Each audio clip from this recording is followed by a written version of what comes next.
Agarda siz uyingizga to'q konturli qo'ygan bo'lsangiz yoki qo'ymoqchi bo'lsangiz, hayotingiz mobaynida mana bu Bestern firmasidan aslo qo'ya ko'rmang. Olishdan oldin sizga 1000 ga yaqin sizga va'dalar berishadi. Bu eng zo'ri. Bu esa Turkiya bilan hamkorlikda ishlangan. Siz to'g'ri keldingiz. Siz kamida 5-6 yil kafolat beramiz. Doim sizga call centerga qo'ng'iroq qilsangiz tezda yetib keladi deyilgan va'dalarning birontasi ishlamaydi va siz bu bilan olib hayotingizni, muammoli hayotingizni yanada muammoga tiqqan bo'lasiz. Men mana 4-yil bo'layotgan bo'lsa, har yili qish kunlarida qiynalaman. Men hattoki bunda olsangiz issiq suv ham beradi uyingizga va uyingizni isitadi, cho'pli pol bo'ladi deyilgan narsalar hammasi uydirma. Hattoki men Ariston sotib oldim. Ariston sotib olishingizga hojat yo'q deganida hech qanaqa. Hammasi uydirma gaplar. Ariston oxir sotib oldim. Cho'pli pol ham ishlamaydi.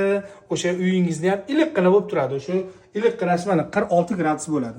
46 gradusdan u yog'i mana shu 46 47 mana shu bilan isitib beradi. U sizga qancha elektr energiya sarflayotgan bo'lasiz, qancha pulingiz yoningizda ketayotgan bo'lasiz. Sizni isitish kerak-ku bu o'zi aslida. Oilangizni, uyingizni isitish kerakmi? Yo'q, isitmaydi. Isitmaydi. Uyingizni hech qanaqa isitmaydi. Faqatgina xarajat qilib yuraverasiz. Faqatgina siz mana shunga o'zini saqlab qolish uchungina pul ketkazib yurasiz. Sizga bunaqa dardisar nima kerak?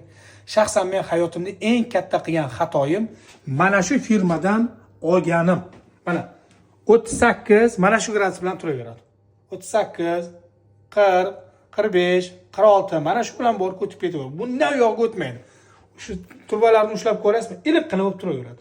Elektr energiyani sarflayverasiz, gazni sarflayverasiz. Agarda mana shu firmani ko'rib qolsangiz, do'konidanmi, o'sha do'konga aslo ham kirib o'tirmang. O'sha joydan borib aylanib o'tinglar, menga o'xshab qiynalishlarni xohlamayman.